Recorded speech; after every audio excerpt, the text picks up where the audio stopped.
BJP की तरफ से प्रधानमंत्री नरेंद्र मोदी ने प्रचार की जिम्मेदारी अपने कंधों पर ले रखी है। कल अपने संसदीय क्षेत्र वाराणसी में थे पीएम। आज थोड़ी देर बाद अखिलेश के गढ़ आजमगढ़ में भी उनकी एक जनसभा होने वाली है। ऐसे में सवाल यही उठता है कि प्रधानमंत्री नरेंद्र मोदी के वाराणसी से लोकसभा चुनाव लड़ने से कितनी सीटों पर असर पड़ता है। यही इंफॉर्मेशन समीर अब रखना चाहेंगे। बिल्कुल, आइए आपको दिखाते हैं पूरी इंफॉर्मेशन। नरेंद्र मोदी के वाराणसी से चुनाव लड़ने से 120 लोकसभा सीटों पर सीधा असर पड़ता है। बहुत रोचक जानकारी है। ये 120 सीटें उत्तर प्रदेश और बिहार की हैं। यूपी में लोकसभा की 80 सीटें, जबकि बिहार में लोकसभा की 40 सीटें।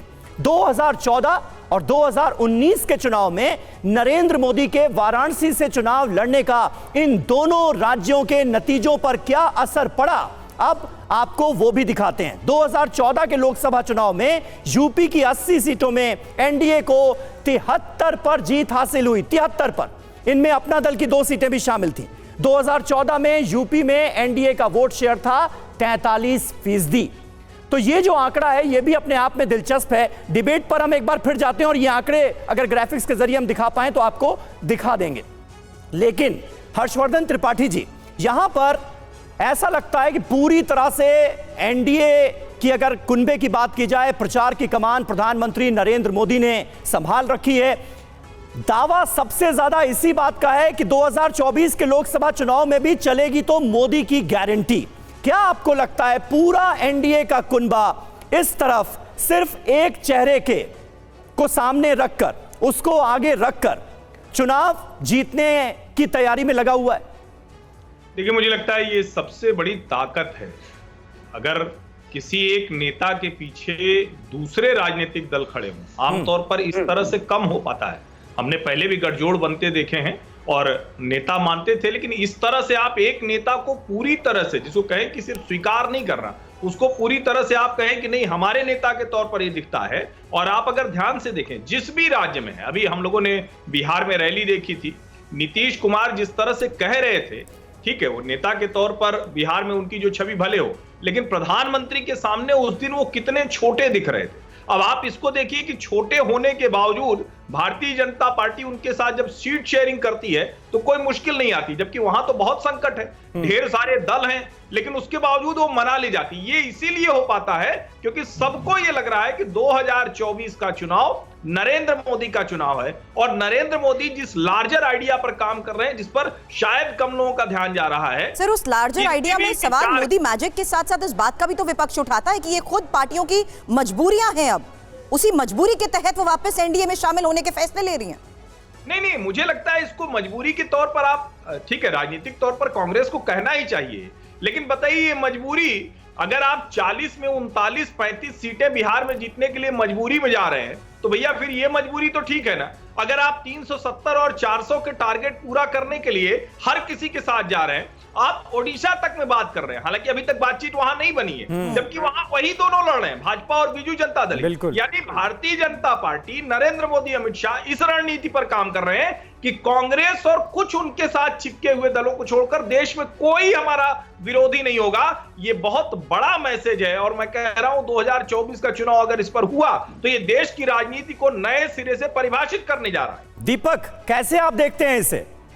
मतलब ऑपोजिशन की तमाम पार्टियां जो हैं वो भले इंडिया गठबंधन के बैनर तले आकर चुनाव लड़ने की बात कर रहे हो, लेकिन इधर से मैसेज ये है कि कांग्रेस के अलावा कोई और भी पार्टी अगर भारतीय जनता पार्टी की विचारधारा से सहमति रखती है तो वो इधर आ सकती है। इसलिए मुश्किलें बढ़ी हुई हैं क्या आप लोगों की? इसलिए जो तमाम दल हैं वो छिटक रहे हैं क्या कांग्रेस पार्टी से?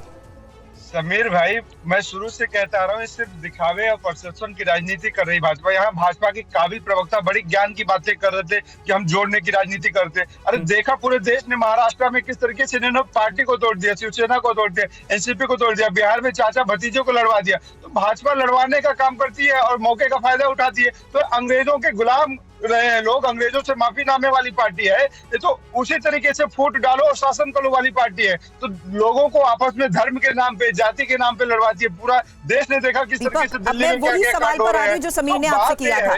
अगर आपकी बात को ही कहूं, ये दिखावा और परसेप्शन है, उसी दिखावे और परसेप्शन को तोड़ने के लिए इंडिया अलायंस एक साथ आया था ना, तो उस माइक्रो मैनेजमेंट में क्यों हर बार अलायंस फेल हो जाता है आपका, जहां पर आप ही के लोग आप ही के सामने नाराजगियां रखते हैं और अलग हो जाते हैं? मैं बहुत सीरियस बात कहना चाहता हूँ, गंभीर बात यह है कि जिस व्यक्ति को नरेंद्र मोदी जी आरोपी बताते थे, प्रधानमंत्री, देश का प्रधानमंत्री जिनके ऊपर आरोप लगा रहा हो, वो कोई छोटा मोटा व्यक्ति नहीं हो सकता है कि प्रधानमंत्री। तो प्रधानमंत्री के पास ऐसे क्या सबूत थे कि अजीत पवार को, नारायण राणे को, शुभेंदु अधिकारी को, इन सबके ऊपर आरोप लगाए प्रधानमंत्री पद पे? तो प्रधानमंत्री जी उसकी जांच क्यों नहीं करवा रहे हैं? और छगन भुजबल की फाइल ईडी कहती है कोर्ट में कि चूहे खा गए, गायब हो गई। ये क्या चरित्र है भैया? ईडी झूठ बोल रही है, छगन भुजबल झूठे हैं, देश के प्रधानमंत्री झूठे। कौन झूठा है? देश जनता इन मुद्दों पे चुनाव लड़ना चाहती है समीर भाई, ना कि नरेंद्र मोदी जी का चेहरे के ऊपर चुनाव लड़ती है। स्टारडम की राजनीति नरेंद्र मोदी जी करते हैं कि मैं ही हूँ और दूसरा कोई नहीं। ठीक है शिवम, इस बात का जवाब दीजिए, जिनको भ्रष्टाचारी कह के पानी पी पी कर कोसते थे, मिशन 400 को अंजाम देने के लिए आप तो सबको साथ लिए जा रहे हैं, फिर इसका जवाब कौन देगा? वो भी तो देख रही है जनता। मैं ही दूंगा ना समीर भाई, मुझे ही भेजा है पार्टी ने तो मुझे ही देना जवाब। मैं ही दूंगा, आप चिंता क्यों करते हैं? पहली बात तो दीपक जी का 10 सेकंड में जवाब दे देता हूँ। इन्होंने तमाम बातें कही, तमाम तरह की चीजें कही, उसके अलावा आपने भी एक बात कही। आप मुझे एक चीज, दीपक जी ने कहा कि सारी पार्टियों को तोड़ लिया, अब और अभी प्रवक्ता जोड़ने की बात कर रहे थे। भैया मैं अपनी पार्टी को जोड़ने की बात कर रहा था, अपने गठबंधन को जोड़ने की बात कर रहा था, कांग्रेस को हमें नहीं जोड़ना। गौतम गंभीर को ना जोड़ पाए, हर्षवर्धन जी को ना जोड़ पाए, पवन सिंह को ना जोड़ पाए। प्लीज आपसे रिक्वेस्ट है, ये क्या तरीका है? मैं उनके बीच में एक बार को बोलता, कोई भी नहीं। दीपक जब आप बोल रहे थे तो उन्होंने कुछ नहीं कहा, एक बार उनकी बात पूरी होने दीजिए ताकि दर्शक भी समझ सके।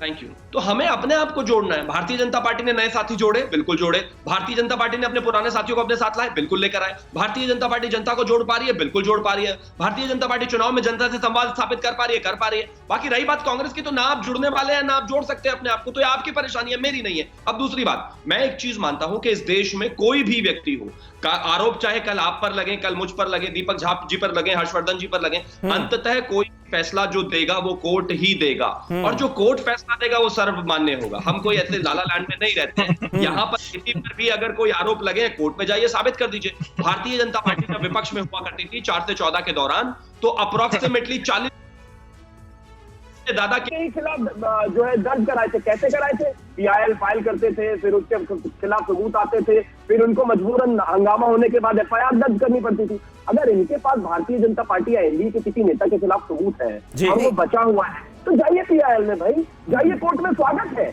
लेकिन टीवी पर बैठकर आप चाहते हैं कि आपका माहौल बने, आप जो है एंकर को बताएं, एंकर डायरेक्ट फोन करे और सीधा केस करवा दे, ऐसा नहीं, क्योंकि इस वक्त जो स्थिति बनी हुई है उसमें सीट शेयरिंग को लेकर पचे फेस और उसी के लिहाज से चर्चा कर